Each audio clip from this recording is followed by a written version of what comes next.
ಇವತ್ತಿನ ವಿಡಿಯೋದಾಗ ನಾನು ನಿಮಗೆ ತಿಳಿಸ್ಕೊಡ್ತೀನಿ ರೀ, ಮಹಿಳೆಯರು ಪ್ರೆಗ್ನೆನ್ಸಿ ಟೈಮ್ನಾಗ ಏನು ಡೈಟ್ ಫಾಲೋ ಮಾಡಿದ್ರೆ ಅವ್ರಿಗೆ iron, calcium, vitamins, minerals, protein deficiency ಆಗಂಗಿಲ್ಲ ಅಂತ.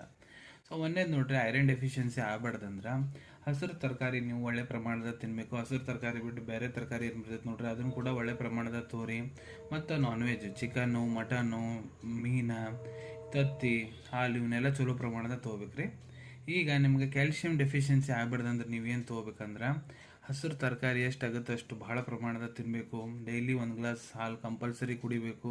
ಹಣ್ಣದಾಗ ನೀವು ಪ್ಯಾರಲ್ ಹಣ್ಣು, ಸೀತಾಫಲ ಹಣ್ಣು ತಿಂದರೆ ನಿಮಗೆ ಕ್ಯಾಲ್ಶಿಯಂ ಡೆಫಿಷಿಯನ್ಸಿ ಆಗಲ್ಲ.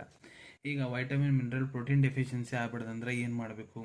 ಹಸಿರು ತರಕಾರಿ ಚಲೋ ಪ್ರಮಾಣದ ತಿನ್ನಬೇಕು. ಬೇರೆ ತರಕಾರಿ ಏನು ಬರ್ತಾವೆ ನೋಡ್ರಿ, ಅದನ್ನು ಕೂಡ ಚಲೋ ಪ್ರಮಾಣದ ತಿನ್ನಬೇಕು.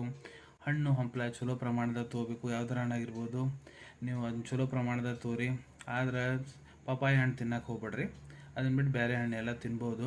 ಅದನ್ನ ಬಿಟ್ಟು ನೀವು ದಾಲ್ ಇರ್ತೈತೆ ನೋಡ್ರಿ, ದಾಲ್ ಸಾರು ಮಾಡ್ತಿರಲ್ಲ, ಅದನ್ನ ಚಂದಾಗ ರೊಟ್ಟಿ ಜೊತೆಗೆ ಇಲ್ಲ ಅನ್ನ ಜೊತೆಗೆ ಚಂದ ಹಾಕ್ಕೊಂಡು ತಿನ್ಬೋದು. ಇಲ್ಲ ಬ್ಯಾಳಿ ಏನಿರ್ತಾವೆ ನೆನೆ ಇಟ್ಕೊಂಡು ಬೆಳಿಗ್ಗೆ ಎದ್ದು ತಿನ್ಬೋದು. ಇಲ್ಲ ನೀವು ಹಾಲು ಕುಡೀರಿ, ತತ್ತಿ ತೋರಿ, ಚಿಕನ್ನು, ಮಟನ್ನು ಇವನ್ನೆಲ್ಲ ಚಲೋ ಪ್ರಮಾಣದಾಗ ತೊಗೊಂಡ್ರೆ ನಿಮ್ಮ ಶರೀರದ ಯಾವುದೇ ರೀತಿ ಯಾವುದೇ ಕೊರತೆ ಆಗಂಗಿಲ್ಲ ರೀ, ಯಾವುದೇ ಡೆಫಿಷಿಯನ್ಸಿ ಆಗಂಗಿಲ್ಲ. ಸಿಗೋಣ ಮುಂದಿನ ವಿಡಿಯೋದಾಗ. Till then take care. ಧನ್ಯವಾದಗಳು.